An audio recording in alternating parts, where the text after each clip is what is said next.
Good evening, and welcome to Making Michigan, the Bentley Historical Library's series on the history of the University of Michigan. I'm Andrew Rutledge, Bentley historian and research associate. And I'm very pleased to welcome you all tonight to the historic Detroit Observatory, a unit of the Bentley, and I also want to welcome our online audience on YouTube. Thank you all very much for joining us on this really beautiful fall evening. Now, part of the mission of the Detroit Observatory and of our parent institution, the Bentley, is to promote appreciation and understanding of the history of the University of Michigan. An understanding that encompasses not just the achievements of its students and faculty, but also that of the wonderful community that we are inextricably intertwined with, Ann Arbor. Now, U of M arrived in Ann Arbor in 1837, but the town was actually founded 13 years earlier in 1824. And this year, 2024, is the bicentennial of Ann Arbor. And there's a great deal of celebration and events, both considering the complicated history of the city, both for good and ill, but also discussing what it wants to look like in the future. But tonight, the Bentley is excited to celebrate with Ann Arbor, and I'm thrilled to welcome two individuals from the Bentley to discuss how we have preserved and made accessible to the public a priceless window into Ann Arbor's past. The thousands of photographs taken by Melvin Ivory of the city and its people between the 1920s and the early 1970s. Our first speaker is Michelle McClellan, the Johanna Meyer Magoon Principal Archivist at the Bentley, where she collects and preserves the diverse stories from across the state, as well as being part of the Bentley's Michigan Historical Collections. Michelle earned her PhD in American History from Stanford University and her MSI degree from the University of Michigan. She's also worked as a public historian on historic preservation projects and has taught history at the college level before she joined the Bentley in 2019. Max Eckard, our second speaker, is Associate Director for Curation at the Bentley. As head of the Bentley's curation team, he represents his team with the Bentley's leadership and leads the Bentley's holistic approach to curating archives of all genres and formats, from old pieces of paper to the latest digital websites. It's really fascinating stuff. He earned his MSI degree from North Carolina Central University in 2012, and after a period of working at Grand Valley State, he joined the Bentley in 2015. Now, both of our speakers are really just wonderful people all around and fantastic storytellers. And the story they're going to be telling tonight about the Ivory photo collection is really an amazing one. Talking with them as we prepared for this evening has really made me think a lot about a lot of things of a complicated system of preserving and understanding historical photography. But the most important and interesting element is the part of it that gave rise to the title of tonight's talk. Because digitizing photos is much more than just a copy. Michelle?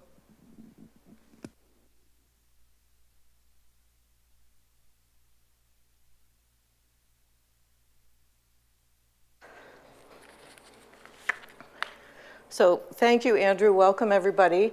And I just want to say thanks again to Andrew and to everybody who helped make this event possible. So what I'm going to do to kind of set this up is give you a brief introduction to the Bentley, and then a bit of background on Mel Ivory and the Ivory photo collection, how it came to the Bentley initially, and the work that was done on it at that time.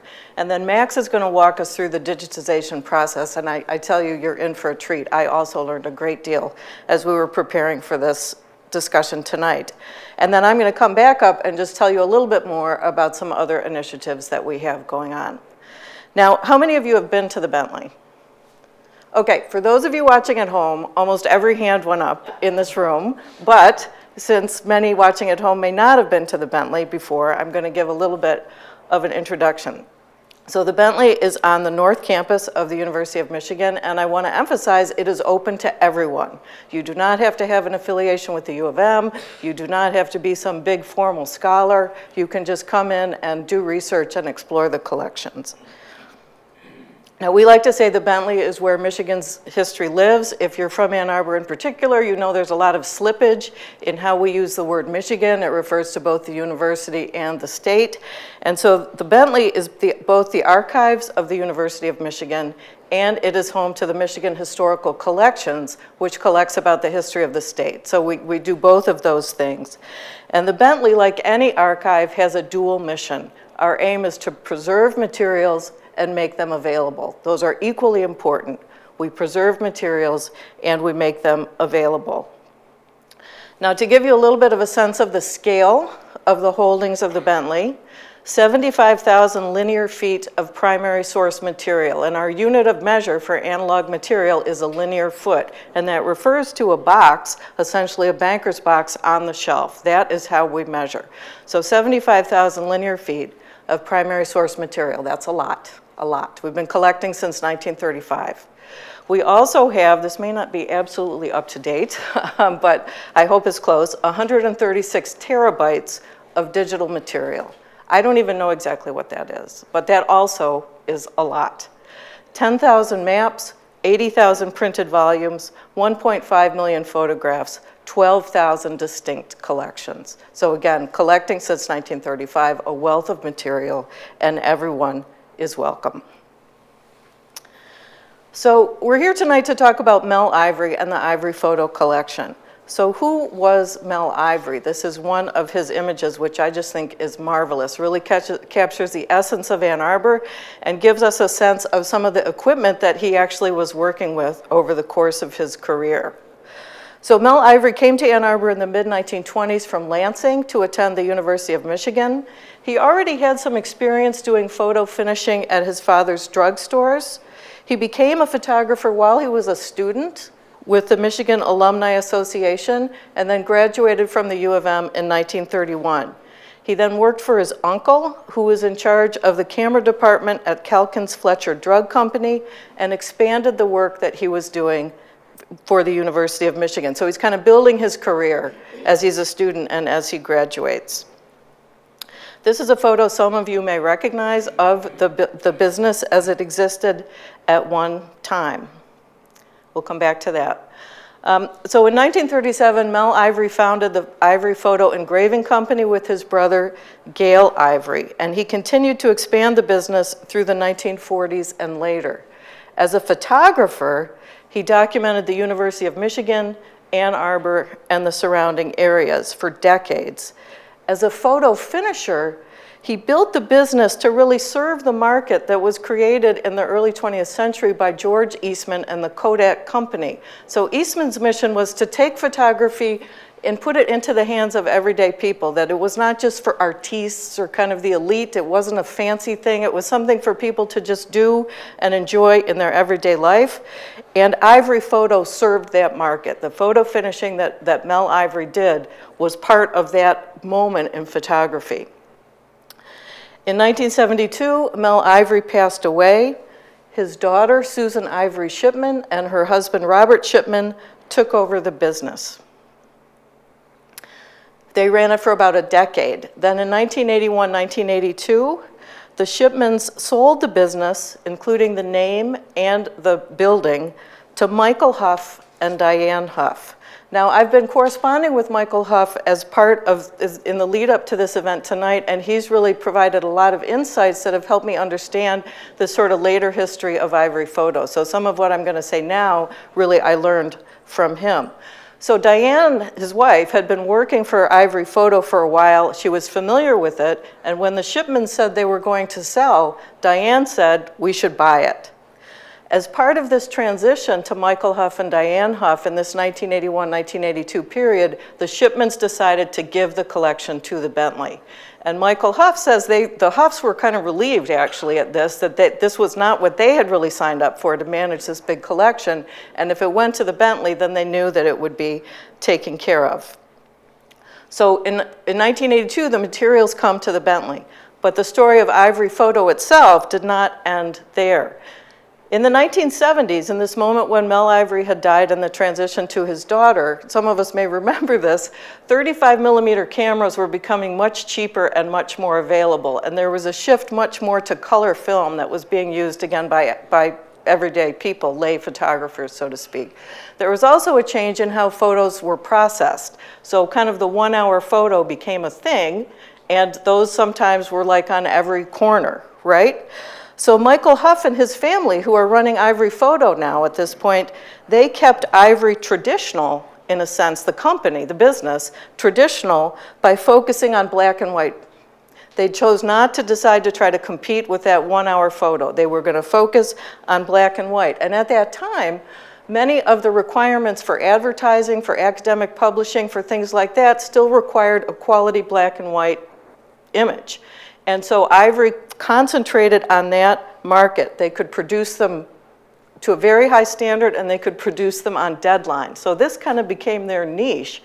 And in addition, they did a lot of passport photos, because in Ann Arbor, of course, there are many people from international folks passing through, and so Ivory kind of also had a subspecialty on producing these passport photos, helped by the fact that Michael Hough was not intimidated by the metric system, and so he could produce these images exactly as they were needed for foreign passport requirements. So this is kind of what they were rolling with then in the 70s and 80s. And by the 1990s, Ivory Photo was the only photo shop in Ann Arbor that was still developing black and white in the traditional way. Other photo shops in Ann Arbor had committed to the color, had bought equipment for color, and so even if they were printing it black and white, they were printing it on the color film. But Ivory stayed true to black and white meant black and white. Now, around 2000, Michael Hough realized that he could learn about digital photography, or he could let the business go. It was really that kind of transitional moment. And he decided to learn, and he also trained some of his employees to do this. And I should say, in my conversations with him, he really emphasized that there were a lot of creative employees that kind of passed through Ivory Photo, and a lot of the credit for the sustaining of the business he really gives to them. There was also something that happened at that turn of the century moment, that one of the employees at Ivory Photo was a student at the business school, and she asked if she could use Ivory Photo as a subject for her master's thesis. And he said, sure. So that also brought some insights and some thinking about how to sustain the business through this mechanism of doing it for a class project, which also shows this kind of town and gown thing in Ann Arbor, goes way back. So that was sort of the first few decades of the 21st century. Then in 2019, Michael Hough had to step away and become a caregiver. He had a change in the circumstances. And he, at that time, Ivory Photo was the last photo shop operating in Ann Arbor. So Michael, by this time, his stepdaughter named Devin Burrow had been working with him for some time. He gave the business to her. The landscape had really changed a lot, as we all can understand, in terms of photography by 2019, and then 2020, with the pandemic, she made the decision to close the business. So that is sort of the afterlife, in a sense, of Ivory Photo, after that moment of the collection coming to the Bentley. So I asked Michael Hough what he sees as Mel Ivory's legacy, and he said, this is Michael Hough's words, "Mel Ivory was there. He was there. He had a camera and the skill to use it. I feel sure that he nudged photography along or created a path that had not been there before." So Ivory really operated through this period of so many changes in photography in American life, really. And I think that the duration of that collection, and then of the business, which is even longer, is just really something worth paying attention to.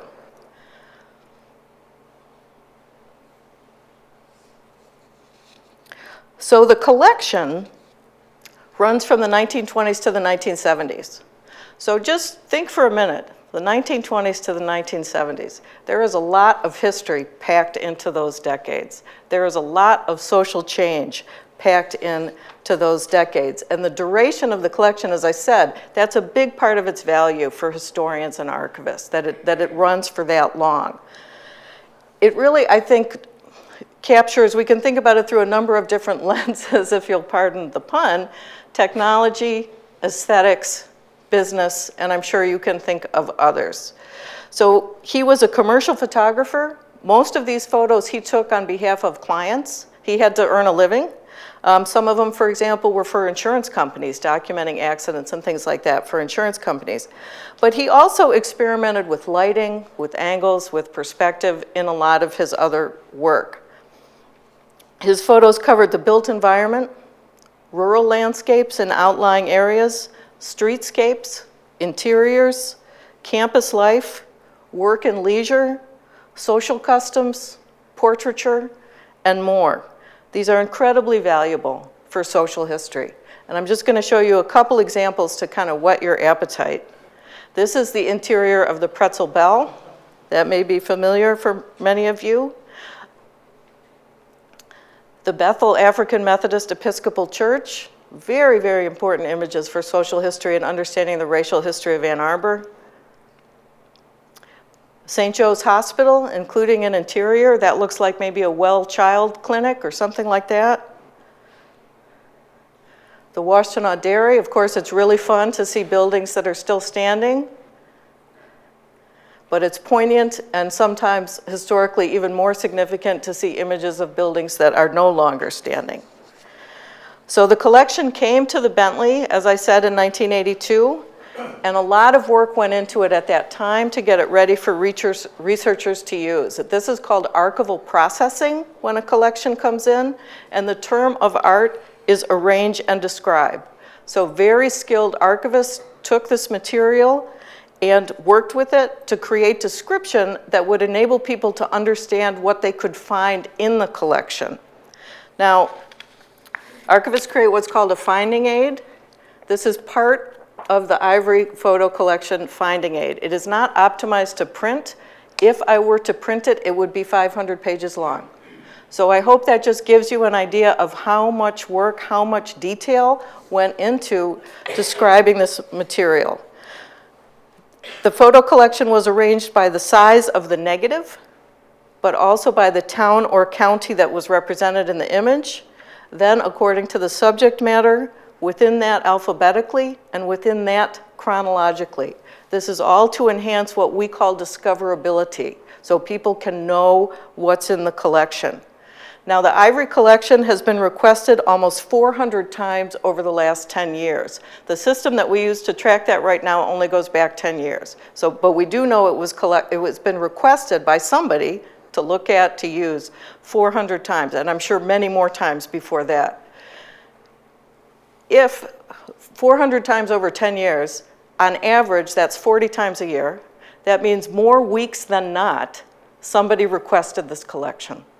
And so as we came up to the Ann Arbor Bicentennial, it seemed like a good time to think about, this is an amazing collection, this is incredibly valuable for Ann Arbor history. What can we do at the Bentley to make it even more accessible or available to our patrons? And with that, I'm going to turn it over to Max.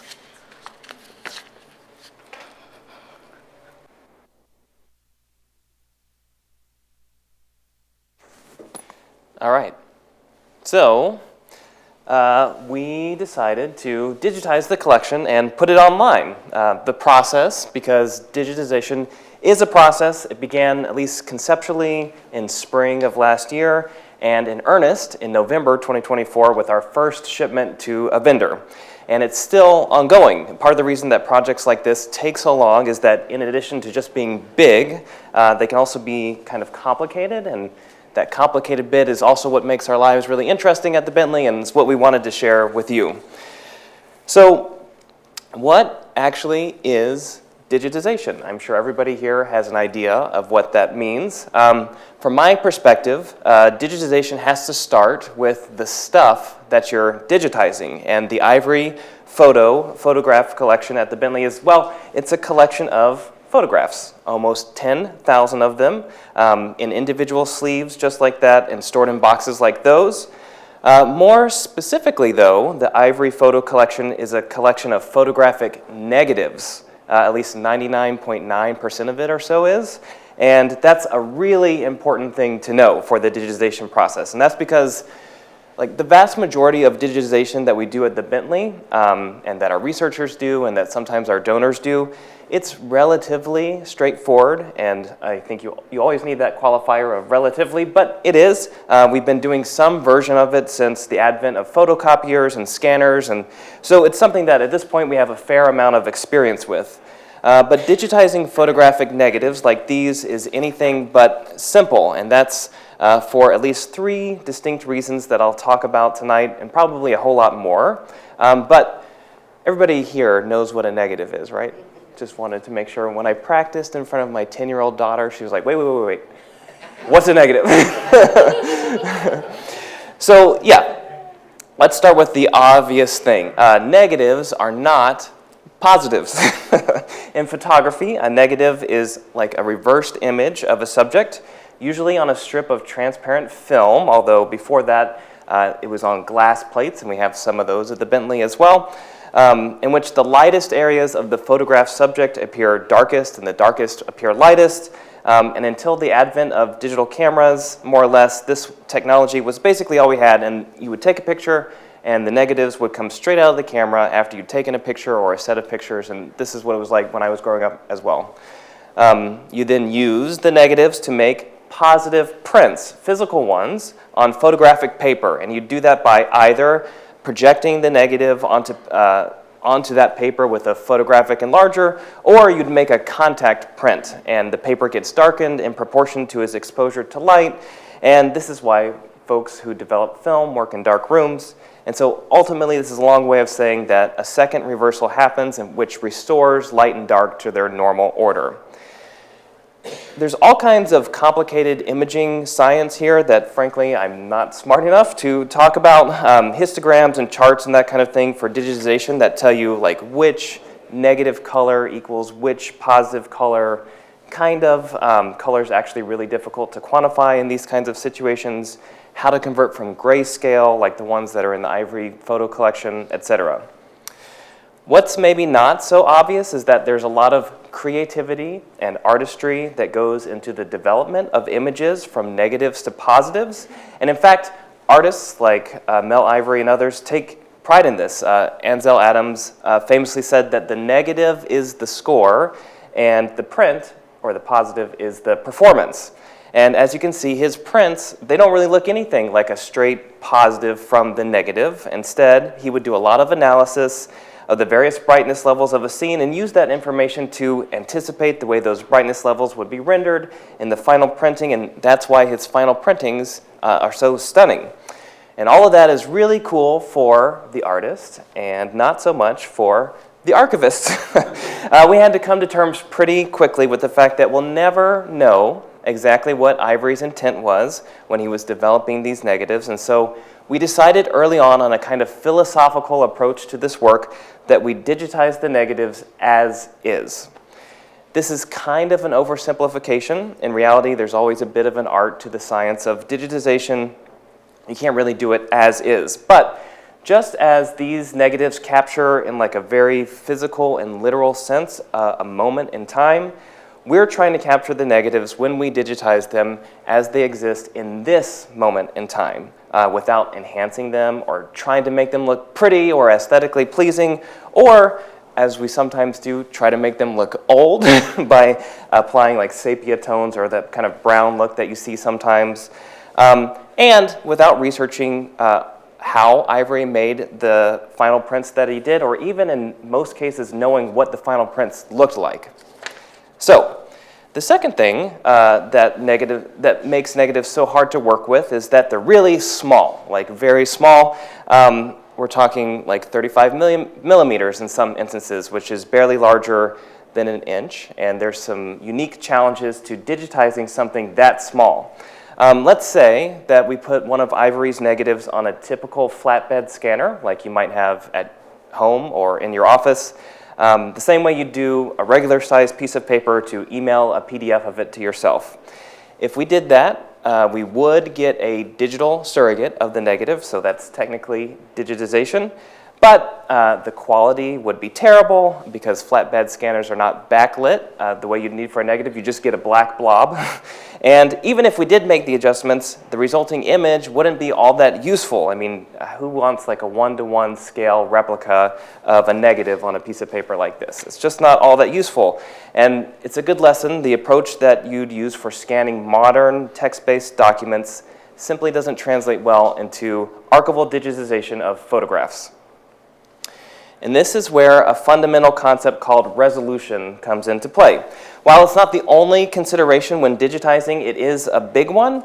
The resolution at which a document is scanned it's a technical specification. It's measured in dots per inch. That's DPI, or sometimes pixels per inch. That's PPI. And that determines, among other things, how closely it can be later inspected without becoming fuzzy. And you can see examples of that here, all the way from a 1 by 1 dot to a 100 by 100 dot, all of the same image. A higher resolution scan uses a more powerful camera, and it will produce a clearer image with more detail that can be viewed from a distance or if you zoom in real close. As our digital imaging archivist put it, actually, I'll show you an example of this. So this is that same photo that Michelle was showing. This is it in our digital photo platform, and so this is what it looks like. But because we scanned it at a high resolution, you can also do things like zoom in. I thought this was interesting. And see the advertisement in the back. You press the button, it does the rest, which that's kind of what Michelle was just talking about. So yeah, that's one of the results of scanning at a high resolution. Anyway, back to the regularly scheduled program. So as our digital imaging archivist put it, generally the smaller the image, the higher resolution you want. And that makes sense, right? Because of the small surface area. And since these are negatives, and some of them are really small, we wanted a really high resolution. A typical flatbed scanner, even though some claim, usually falsely, that they can do more, can do about 300 dots per inch, or DPI, for general purpose scanning. We went with 4,000 DPI for the 35 millimeter film in this collection, and actually any of the negatives up to 4 inches by 5 inches. And that's because we really wanted to get a high quality image on the other side. Of course, we knew that scanning at such a high resolution would have some consequences. It would impact file size, for example. Higher resolution equals higher file size. Actually, all told, when we get this back, it'll be about 20 terabytes of digital content. For reference, I have kind of a cheap phone, and it has 64 gigabytes of storage on it. So that's 312 and a half of my phone. As you might imagine, this amount of content can be difficult and expensive to store and share, especially when compared to the physical collection, which literally just takes up a few feet on a shelf. Barely a drop in the bucket of our 70,000 linear feet of storage capacity. We also knew that it would impact the overall project timeline, and that's because scanning at a higher resolution just takes longer, especially when you're scanning 10,000 items at a high resolution. But even with all that, we treat this kind of digitization, especially for things that have a conservation risk, like we're only going to get one shot at it, and in just a few cases that was actually true for this collection, and so we wanted to do it right. Which led to a practical problem with respect to my colleagues, many of whom are here, and folks who used to work at the Bentley, and I'm just going to stand by what I'm about to say, and you can argue with me if you want. The Bentley is a general purpose archive, and if we specialize in anything, it's probably paper, including born digital paper. We've certainly taken all sorts of more specialized formats, including photographs like these, and legacy audiovisual or AV, like film and video formats, and removal media and stuff from the cloud that people are transferring us today. But we are basically optimized for office documents. That's what we're really good at. That's our bread and butter. This means that while we do a ton of digitization, over 60,000 images per year, we simply don't have the specialized equipment that we need in-house to digitize images like this that are so small at the level of detail that we desired. And that's because you need a really powerful camera with a fancy lens to do that. So we knew we'd need to find a vendor to do this work, and we eventually did. Chicago Albumin Works, which is in Massachusetts, of all places. Don't ask me how the Windy City ended up in Massachusetts. This, by the way, was its own kind of adventure, one I'm not going to talk about in very much detail tonight. Suffice it to say, the world of preservation quality digitization vendors for libraries, archives, and museums, you're already talking about a pretty small world, and the world within that world of preservation quality vendors that can do negatives is even smaller. The last reason that negatives are really hard to work with is that some of them, not all of them, but some of them, actually a lot more than most of the other types of material in our archive, are full of what archivists call inherent vice. It's a cool word. It means the tendency of material to deteriorate due to the essential instability or interaction among its components. So inherent vice, and I kind of think that's sort of like humans. Humans have inherent vice too. And the negatives in the Ivory photograph collection are no different. So I hope you all like this chart. It took me like an hour to make it, way longer than I thought it was going to. Ivory was active from the 1920s to the early 1970s, and that's a time, as Michelle said, when photography was really changing a lot, especially the technology that enabled it, and that's what makes the collection interesting. By the time the 70s rolled around, film was relatively stable. And thankfully, most of the film we have in the collection was made on this kind of film, polyester film. However, on the way there, film technology went through a couple of iterations that mean that the negatives in this collection, especially the older ones, suffer from not one, but two different types of inherent vice because of the film they're printed on is chemically unstable, but in different ways. So I'll go through both of those. The first is cellulose acetate, which causes negatives to basically disintegrate over time. This is a negative from the Ivory collection. So this type of film was used from the 1920s to the 1970s. And if you've ever smelled an old film reel and it smelled like vinegar, has anybody smelled that? That's basically what you get a whiff of when you open our cold room, just vinegar. It's because of a chemical reaction that causes the deterioration of acetate film, which results in the film becoming brittle and shrinking and kind of off-gassing a chemical that smells like an acid, like vinegar. A lot of the film in our collection is made from acetate film, and so our kind of standard operating procedure is to keep it in cold storage to slow down the dissolving process. Even still, a few of the negatives in the Ivory photo collection were in really bad shape and looked like this, and essentially not usable at all. That said, our friends at Chicago Albumin Works had a solution for this, and this is a good example, I think, of how digitization can sometimes illuminate some of what would otherwise be hidden to the naked eye qualities of physical material. In cases of acetate deterioration, they are able to peel back the photographic emulsion and reassemble the image layer beneath it, kind of like a jigsaw puzzle, only one that's about the thickness of a hair, and restore the image layer of the photo. And I wish I had some examples to show you tonight. We don't have any, but this is from their website. So you could take something like this over on the left, go through their process, and get something over on the right. So that's really cool, and one of the reasons we like them a lot. The second concern that we had was film made from cellulose nitrate. This is an even older type of film that was popular from about the 1890s through the 1950s. Not only is it unstable, it also deteriorates over time in dramatic ways, as you can see.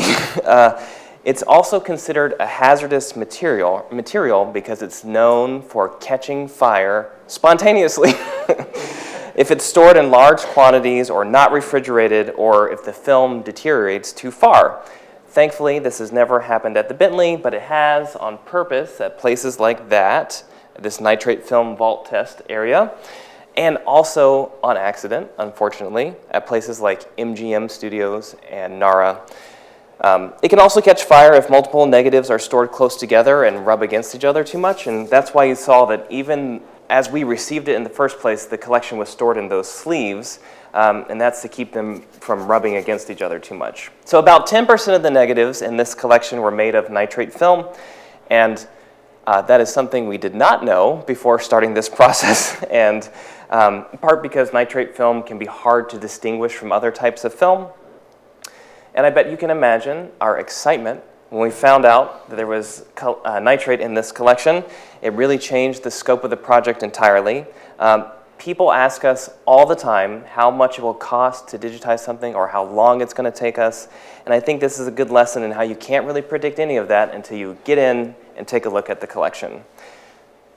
This, by the way, was another fun adventure. Besides finding a vendor that did all those things I already listed, We also had to find a vendor that was willing to work with nitrate because most of them don't want to touch it with a 10-foot pole. And then when we found one, we had to figure out a way to get it to them in Massachusetts from Michigan. And it turns out that you can't just send hazardous combustible material through UPS, which is what we normally do. And it also turns out that, amazingly, nobody at this big and beautiful and incredibly decentralized and bureaucratic university knows how to deal with this stuff. So anyway, yes. So a year and a half and $110,000 later, not including the staff time and student worker time it took us to prepare these photo negatives for digitization, which was substantial. We are on the cusp of a collection of 10,000 original negatives and 10,000 digital surrogates of those negatives, and not just copies, but an improved, potentially more useful and accessible to more people resource. And yeah, just a little eye candy to a little interlude here. So this is Nichols Arcade from the 30s. This is the train station from 1950. This is Van Boven, still around, but this is a military era. I don't know what that place is. Campus Drug, 1953. State Theater, looks pretty similar. That's from 1950. Reed's Gas Station, also from the 50s. And this is the First Methodist Church's Youth Choir from 1961. So some of the things that make the digital version of this collection different and have some kind of advantages is that first and foremost, like I said, we're getting not just a copy, but a high-quality digital copy of the original, one that we can also archive and preserve for future generations, so long as we also apply the same preservation quality storage to the digital as we do to the physical. And please ask me about that later, because digitization is not the same thing as digital preservation. And I love talking about digital preservation even more than I like talking about digitization. And since we can now use the digital surrogates for access, we can keep the originals safe, and that's what we intend to do. We can keep them in our freezer, and fewer people than before will ever have to touch them, and they're much less likely to deteriorate over time if we ever did need to go back to the originals. And because of all this, we have a less likely to spontaneously combust resource. We have a less vinegary smelling resource.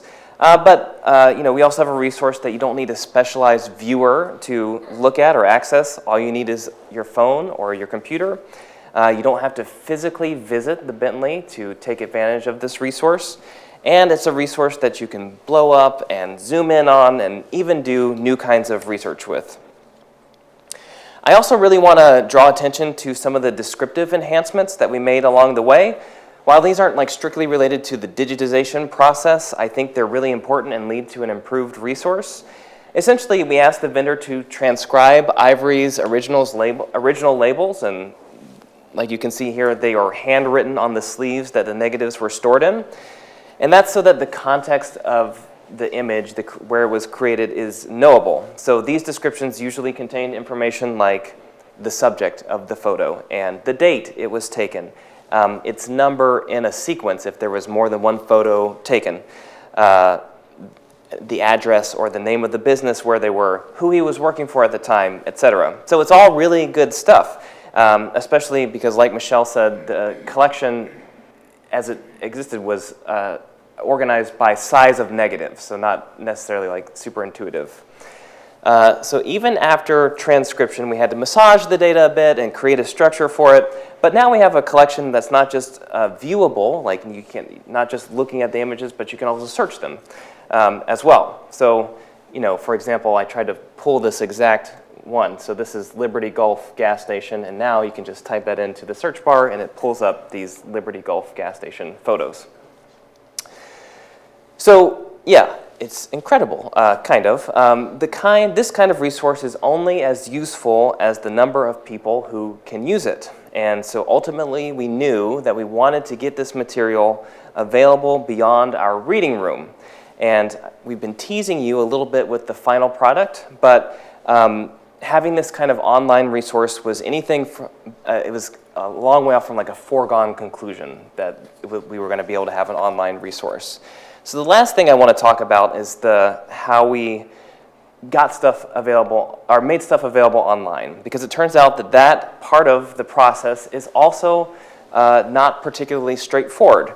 And it's important here to recognize the huge difference between an individual researcher traveling to the Bentley to look at an individual record from a collection in our reading room versus us digitizing every record in that collection and putting it online so that all researchers can access the material at any time and anywhere. Those are two different worlds.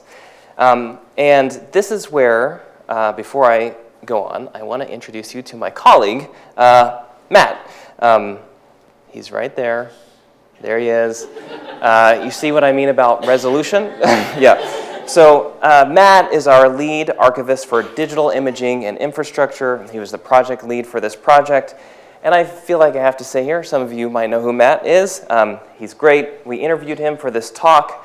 And yes, he's known at the Bentley for his technical expertise in all things digitization, but also for the joy that he brings to the workplace, because he is who he is. He loves wildlife, like turkeys and deers and groundhogs, and maybe that's because we have a problem with those at the Bentley.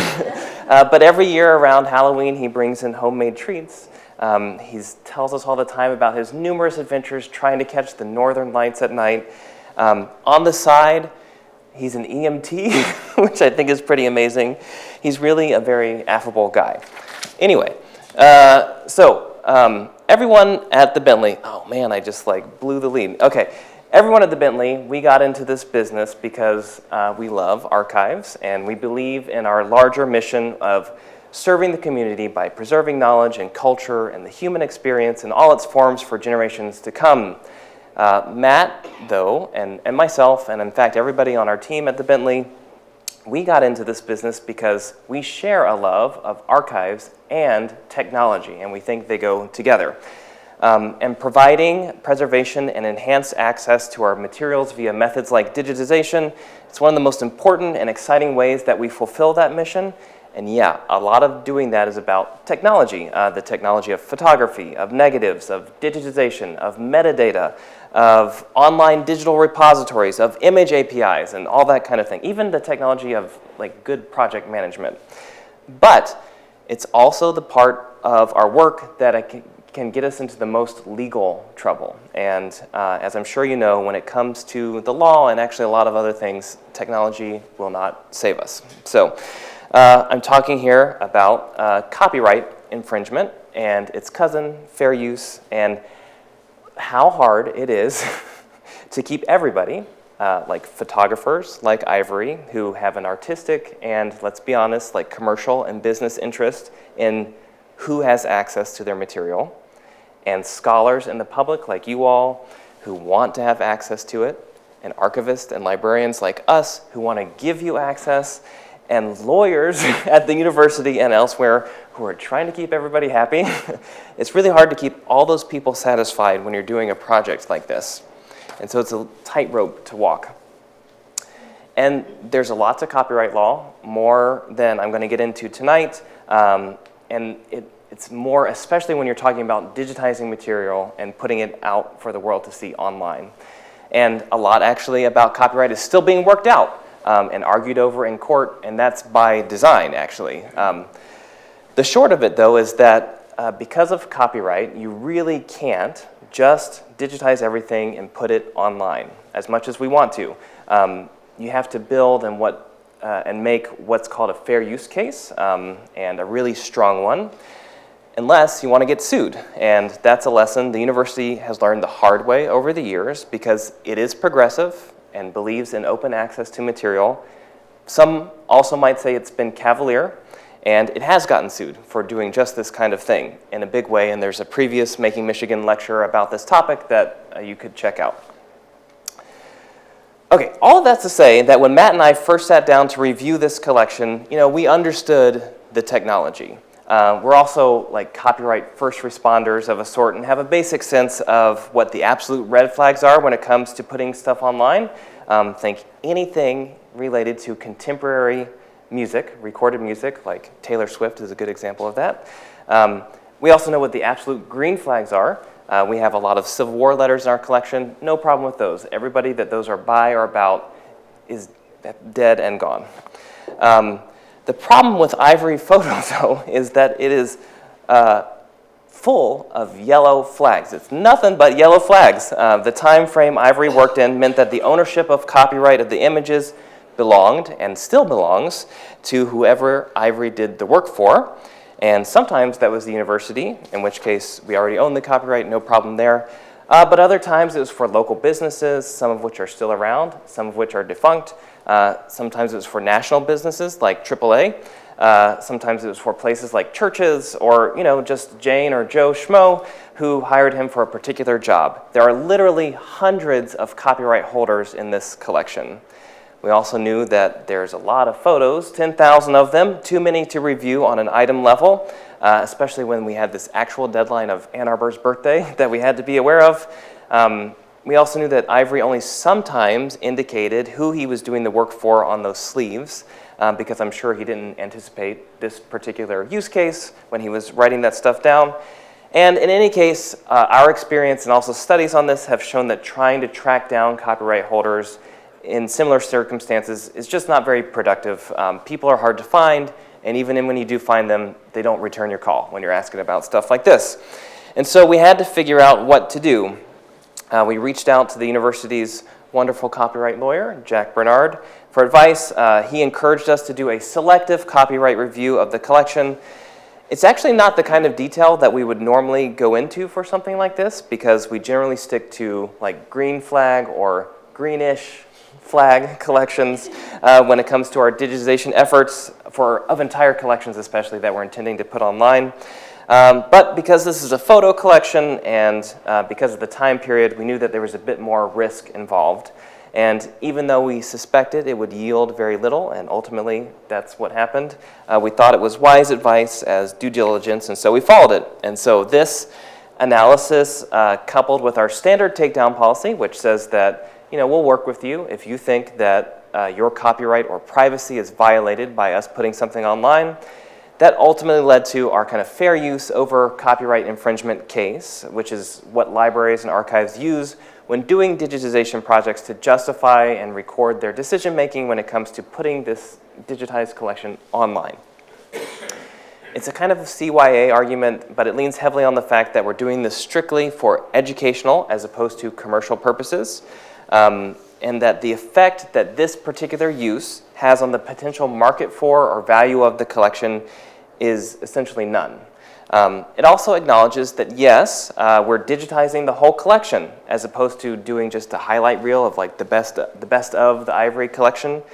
And that's basically the same thing as digitizing a whole book and putting that online versus just a chapter and putting online. Something that's generally frowned upon, just to be clear.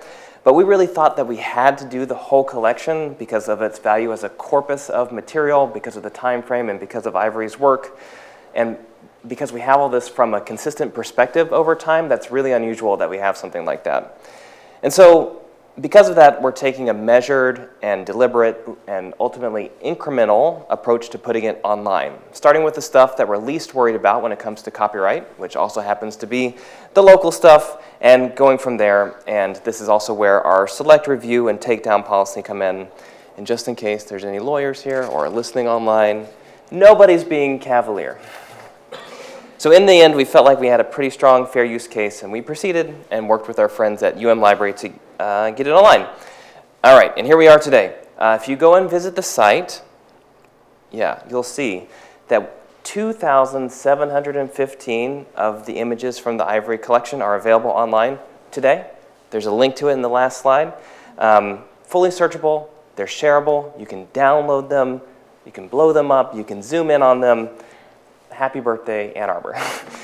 Meanwhile, we're also monitoring the feedback that we get from this portion of the collection being online, including any concerns about copyright infringement. So far, none. And working frantically to QC the other 7,285 or so images that we recently got back from the vendor to get those online as well. And Michelle's going to bring us home.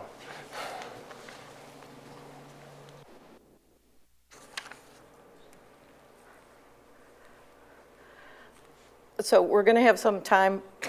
Am I on? Okay.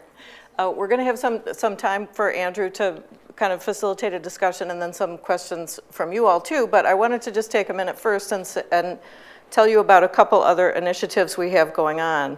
So just as Max and I said, we digitized the Ivory photos as part of the bicentennial. I wanted to mention some other initiatives where we're really focused on sharing our holdings and contributing to local history in other ways. So one is the African American Student Project. You may already have heard about this, especially if you're in the Ann Arbor area, but this is an initiative to identify and provide context and data about African American students at U of M from the beginning through 1970. And this is really a self-conscious effort to move beyond what sometimes happens in women's history or African American history and sort of focusing on the first person from a particular group to do something and sort of leaving the story there. So this is a real effort to build an aggregate sense of what was the experience, what was the cumulative experience of African American students over time. There's a team of folks from the Bentley who have been working on this for quite a while. It's very collaborative with community members. There is a database. This is the kind of the cover page of the database. There's also some really creative mapping that's going on that's yielding a lot of insights about residential segregation in Ann Arbor. And we encourage you to check out the database. If you know of other folks that should be involved in this, that should be connected with it, please let us know. We are adding material, adding stories all the time. I think this is a remarkable project that is just doing a lot of great work in local history. The second is something called the Black Washtenaw County Collaboratory. And this brings together local historians, community organizers, cultural institutions, along with an interdisciplinary team of faculty, staff, and students from the University of Michigan. And this group specifically is setting out to document, analyze, and publicize the intersecting histories of African American community building and racial segregation in Washtenaw County from the 19th through the 21st century. So this has several different pieces.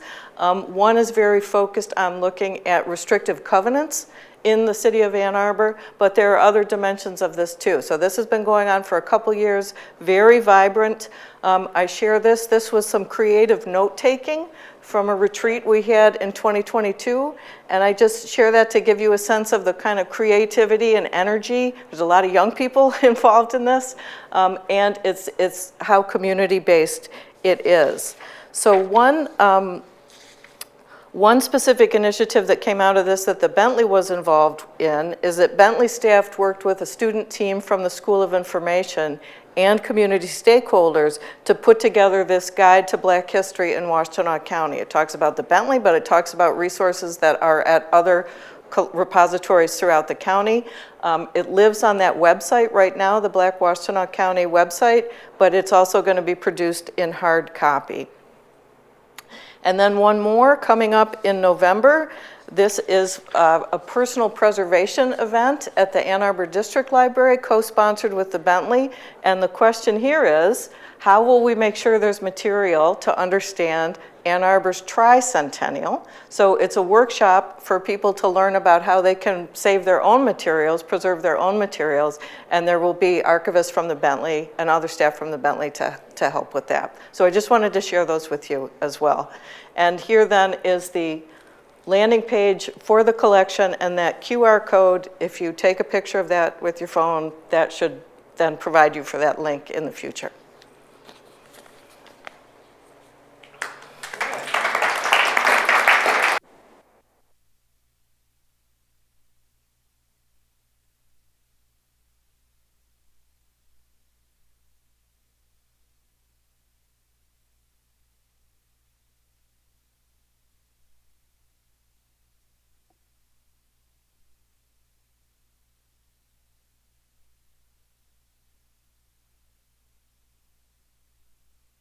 immediately made my eyebrows leap up when we were talking about this. The dangers of cellulose nitrate. So I know a lot of people who have old family photo collections. How worried should they be about that shoebox in their closet? Yeah, I think that's a good question. I mean, part of what is fun to talk about nitrate film is that you have dramatic examples of what it can do. I think in most cases that if unless you live in a really, really, really hot home that moves around all the time, you're probably okay from a strictly safety perspective. And you're probably in more danger of the film deteriorating over time to where it's unreadable, or, which is true for my own shoebox underneath my bed, forgetting who you took a picture of and who's in the photo. And so those would be more immediate concerns, I think. Well, that's really reassuring. I'm still going to go check things, some of the family members. But the other question I have is, this is such a really amazing collection that documents so much of Ann Arbor's history. Can you say a little more about sort of a breakdown of what is in there? Like, how much of that is university related? How much of it is about the town? Even very broadly. Do you have any sense of that? Yeah, so the portion that we did to start with, about a quarter of the collection, that's the portion of the collection that's related to Ann Arbor, the city, and also the University of Michigan.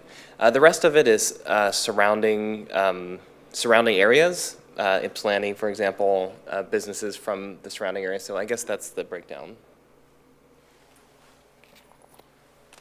Okay, but thinking about expanding on that sort of question, so you had talked about how you use the labels on the envelopes that there are. Does the Bentley have a process, for example, somebody comes up to Michelle and says, hey, Michelle, I look at these photos on your website, and those are my parents. Do we have any sort of process for incorporating that sort of information, or either in front or in the back of the building, so to speak? So if I got a input like that, I would pass it on to the curation team and see if it could be attached somehow to the description in some way. Yeah, that kind of thing happens all the time, actually. Folks reach out and say, yeah, hey, this is my grandmother, or hey, you got this wrong, or hey, this is spelled wrong. We get all kinds of feedback like that. More and more these days, we're also getting feedback on ways that our description is has been harmful to different communities in the area, for example, especially like the Native American community. And so we do get all kinds of feedback like that. A lot of times it's relatively straightforward and it's an easy fix. Sometimes it requires some research on our part before we would make a change like that to sort of verify the information that we're getting. But yes, in fact, if you go to that website, there will be a link. If you want to provide some feedback, you can do it tonight if you want. Andrew, I would just say as a more general point, I think that what this shows is that history is living. These are living collections. We want them to be that way. We want them to be used. We want them to be understood in that sense. And so other collections, people are adding material to it. In this case, because I had the opportunity to talk to Michael Huff, so I'm the field archivist for the Michigan Historical Collections, which means my role is to bring in additional material, to look for and bring in additional material that we believe will document the history of the state of Michigan. And what struck me, as you heard in my comments, right, is that collection came in 1982, but Ivory photo continued. Believe me, it was on my mind, dear Mr. Michael Huff, is there more material that could come in to extend this story? I don't believe there necessarily is physical material, but there's his experience. And so maybe we'll do an oral history with him or somehow try to capture this trajectory of what happened with the business afterwards. So it's not, it's not our intent that these things come in and they're sort of frozen like static, right? That life is going on, history is going on, and the descriptive work that we do, the ways that we work to make this available, I mean, this digitization would not have been conceived of in 1982 when that collection came in. And that's part of why I think the copyright, as Max talked about, is so complicated, because the means of dissemination is so different that the law kind of has not kept up with that, or the mindset that we had when that material came in has just been blown apart by what is possible today through technology, which means that many more people are going to see it, that many more people are maybe going to give us feedback, and we welcome that because we don't do this so it sits on a shelf and we're just holding tight, right? We want it to be out there. We want people to be using it, enjoying it, learning from it, challenging us. Well, that brings me to the next question. This is the final question I'm going to ask right now before opening up the audience. But my question is going to pick up on something you said. You talked about how digitization is not just making a copy, but what is it, digitization and digital preservation? You seem very excited about that, so could you mind saying a little more? Yeah, really all I wanted to say was I think if you think about that shoebox underneath your bed, you really don't need anything special, even if it belonged to your parents or your grandparents, to look at that box, see what's there. Now think about that compared to something stored on your computer from 10 years ago. There's a high likelihood that you're not going to be able to open the file, that it's going to be stored on a floppy disk or something like that, that you're not going to be able to stick in anywhere on your new computer, and it'll essentially be inaccessible. So really that was just a point of saying that the digital world is obviously newer than the physical world. It's going through a lot more changes. Folks at the Bentley, we kind of have to sort of actively monitor our digital material, check up on it every 5 to 10 years or so to make sure nothing's changed substantially in the environment that would need us to migrate that forward.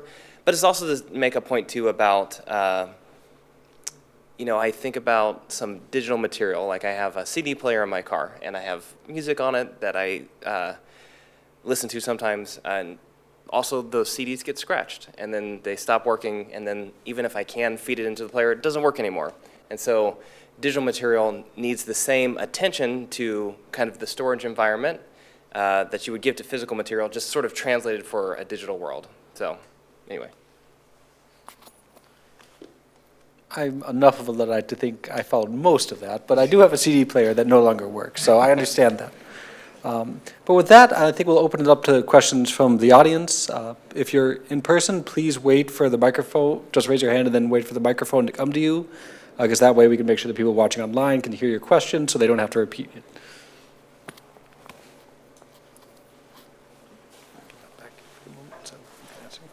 We both remember going into this shop. We lived on the next street for a while. But this isn't the last location, is it, of the business? Was it over on Division or? Yes. Right? Yeah. Susan says yes. That was not the last location. Yeah, I remember going there too. Okay. You indicate you have 1.5 million photos. So how are you assessing how much of this you want to digitize and how much of it is nitrate? We have 10,000 photos in this collection. No, but the whole Bentley has Oh, I a see. 1.5 million photos. Yeah. So like you have the Swain collection, you have the Sturgis collection. There are many collections there that I think people would like to see digitized, like me. So do you have any plans for doing, oh, I had another question too. Did you have to get a special grant to do this? So to answer your first question, yeah, it is tricky to figure out what to digitize because it's very expensive to do. We have limited resources to be able to do it, and we got a lot of people that want us to digitize a lot of things, and a lot of things that we also want to digitize. And so it's one of the things that I love about this collection, though, I mean, often, like, everybody is very collegial at the Bentley, of course, and the university, of course, and there's no conflict or anything like that, ever. But, people have different ideas about what should be digitized and what we should spend our resources on. And I've been at the Bentley for almost 10 years. This is the first collection that somebody said, Ivory, and every single other person was like, yes, that's a good idea, let's do it. So, yeah, so to answer your question, there's a process for it. So we've done other big collections.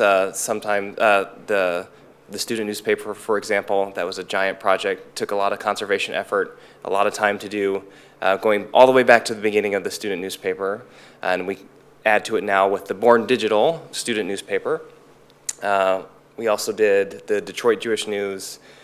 We've done the Department of African American Studies, so some that are focused more on the university. But yeah, it's a process. And your second question was about... Did you have to get a special grant? No, we didn't. We're fortunate to just be able to pay for it. So I don't know if that's true. I think that's true, yeah. And I would say that probably I don't know how to predict the question about nitrate, in part because it's really, you can't really tell. Like sometimes there's a little notch in the top right corner that says, that, oh, this was nitrate film, but a lot of times it's not there. So we have to guess more we just sort of guess based on, okay, it was from this time period. There's a higher likelihood that it's going to be nitrate film. We need to check. And we also have a process when we take things in now to check for these different types of film. But I don't know if I had to guess. Really, the only kind of point of data I would have is what was in this collection, which was 10%. So. I have a couple questions from Gary Krenz online. Some of you might remember Gary Krenz is the host of Making Michigan and the director of the Observatory last year. Gary asks, for Michelle and Max, 2 questions. He says, great presentation, thank you. And then first to Max, props to you and your team for the fantastic achievement in making this collection available. You talked about your decision to digitize the photos as is. If someone wanted to work with the as is digital file, take it from a score to a performance, would that be the same as working with the actual negative? Why did you do that? So obviously it wouldn't be exactly the same. So we do have a version in the what's called the Archival Information Package, or the APE, that's not in this online platform, which is more designed for access, that is like strictly as best and as close we get the as-is digital version. What you see online is pretty much the as-is, but it's kind of modified a bit. To be honest, I don't know a lot about the process for how you could do that, but you know, I do know that there's lots of kind of digital software for messing with exposure and different sort of filters that you could add. So, but that's a great question, Gary. And I guess there's a wrapped-in question with that is, would you work with an artist to identify who to get the copyright permission from, or is that on their own work? That part of it is on their own. Yes. And then he had a question for Michelle. As a historian, he'd love to know your thoughts on the significance of the collection for social history. Are there any significant themes, and are there any notable gaps?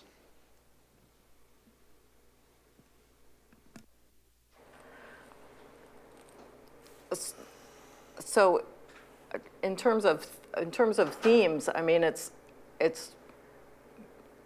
so many things could be drawn out of there. As a medical historian by training, those photos of the hospital just blew my mind, actually, because it's very rare to see the interior of a hospital for good reason, right? But to see that, and to see that was an interracial group of mothers and children in there, that's mid-20th century, that's very unusual. But I think religious life, World War II, there are a number of images that I think Susan's description helped us appreciate. Women at work, both in kind of traditional roles, also non-traditional, especially during World War II.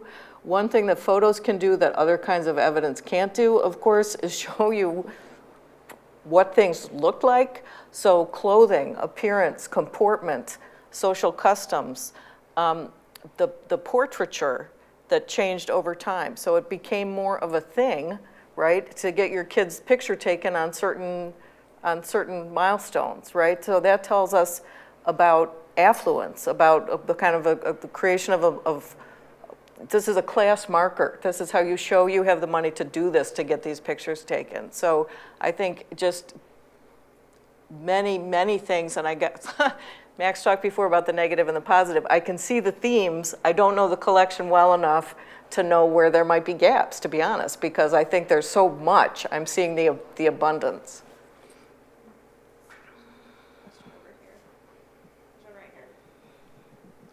I was just wondering if there was any particular reason that you chose the 4,000 dots per inch when you were digitizing these photos.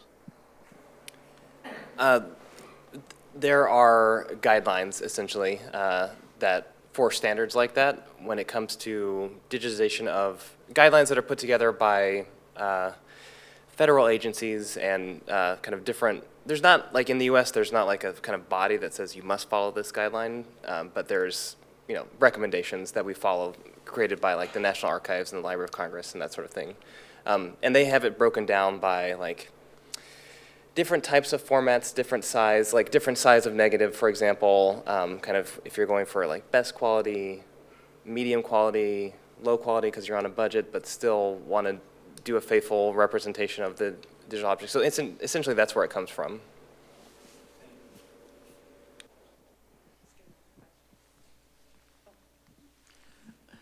You say you're getting feedback, but would you ever consider doing some kind of a community-sourced project to more systematically get additional description for images?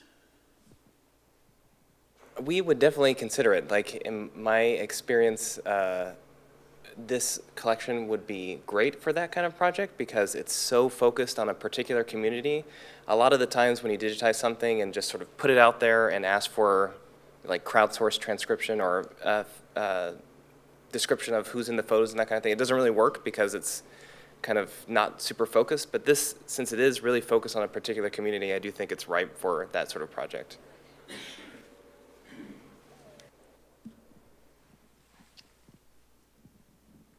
So I was working at the Bentley in 1983, and organizing this collection fell to me. And one of the things that impressed me to keep were all the pictures of the car wrecks. And there were lots of them. And I had to ask my boss, I was arguing with my boss, advocating for them because I said, this is the life of a photographer. This is how he's making his money. He's going out and taking pictures like this. And it might not interest a lot of people, or it might. But anyway, I thought they should be left in, because we were tossing lots of things too, for various reasons. We were tossing lots of photos that weren't identified because the first rule that I was told when I worked there was you have to write on the back of the picture what it is, or it's useless. So I tell that to anyone who says, I want to give all my parents' pictures to this. And I said, are they identified? No. I said, they'll throw them in the trash. So everybody in this room, I did it with my mother-in-law. And by the way, those sleeves you showed with the writing on them, that's my writing. That wasn't his writing. I'm trying to remember how the information came to us. I think it was in a book. You've looked at those books, his books of what he was taking pictures of. But I spent a year doing this because I had it in my mind that everything should be organized by address of the buildings. So I was looking everything up in city directories to find the address. Anyway, that's my spiel. What proportion of your documents have been digitized? I'm going to give you a really disappointing answer, which is less than 1%, and that's probably all we'll ever be able to do.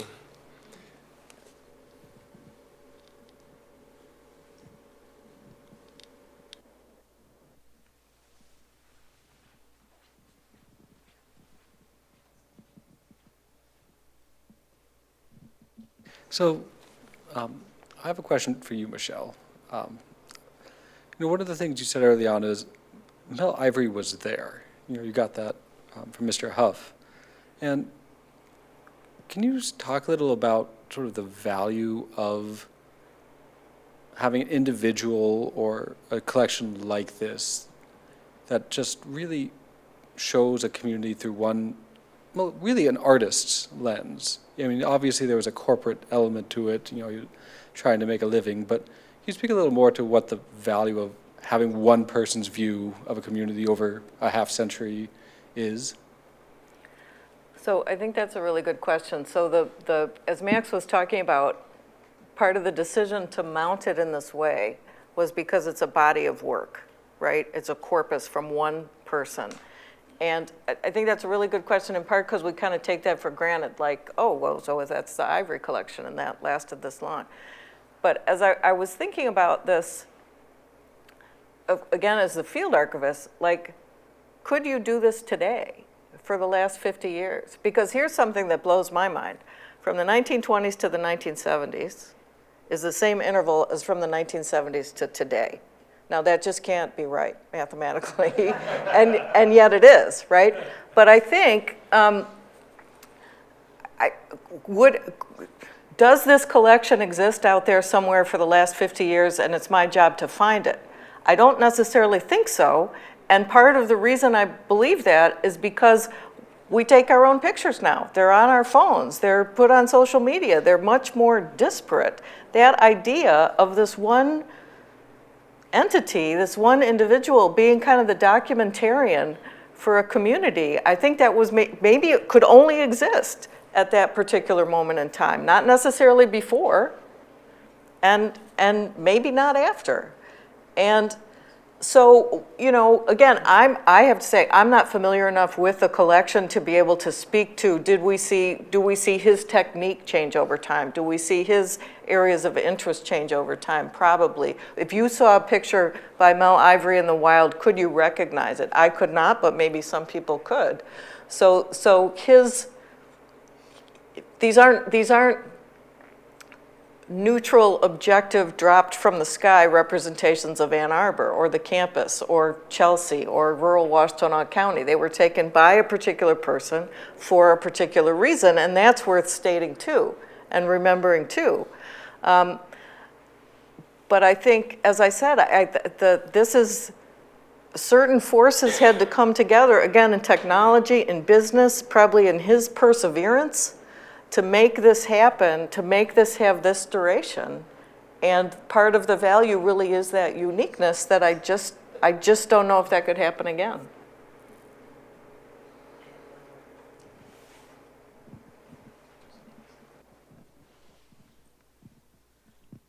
So were you able to talk to the Shipmans about Mel Ivory? No? Are they alive? Are they alive? Anybody know? Is alive, and I've had a couple emails with her, so Okay. She may be watching, so I hope she enjoyed the talk. But there has been that much communication recently that I'm aware of. I forgot I was going to say something else, but I forgot. Thanks. I think we have time for one more question. Whether a newspaper archives or a collection of photos from a newspaper could serve the purpose, because it's focused on one community and kind of has a structure to it. That's a good point, and for those who might not have heard it, the question was, would the corpus of a newspaper, sometimes the morgue it's called, or the photos that came out of a newspaper, would they be equivalent? I think you're absolutely right that that's the closest. Of course, those exist not necessarily in the way they once did either. But I think you're absolutely right that would be the closest example. And it, you know, in small towns especially, that often the newspaper office was like a community center. Like visitors would just stop by to see what's going on and what's happening in the community and so on. So, yeah, that's an excellent point, I think. I'm trying to come up with the name of the fellow who was a photographer for the Ann Arbor News forever, going back. Probably Eckard. Eckard, yeah. I don't know if any of his materials survive. Yeah, Ann Arbor District Library. Okay. The Ann Arbor News, old news. Okay. On the Ann Arbor District Library's website. Tons of these pictures. Okay. Well, this is the part where I take advantage of the fact that I'm the host and I can be a liar, because I have one final question for you two. So this is really incredible, you know, but this is only 2,900 photos. When can we expect the final 7,000?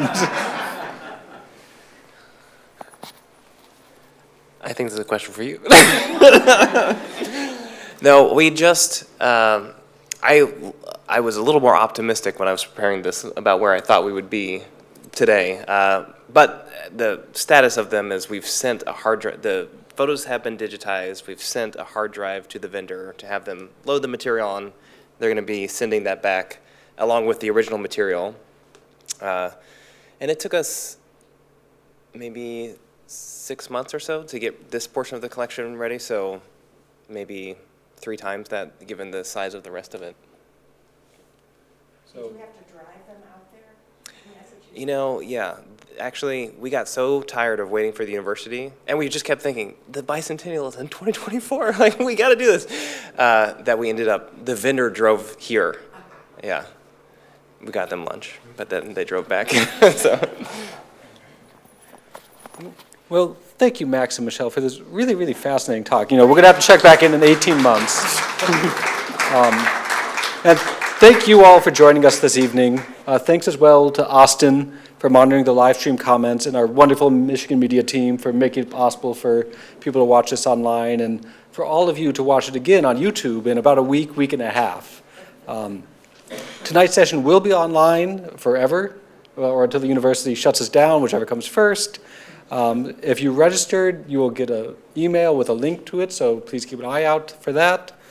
If you're here at the observatory this evening, we're about to open the original historic observatory upstairs, and it'll be open till 9 o'clock. I think the weather's good enough for viewing this evening. There's a fantastic comet.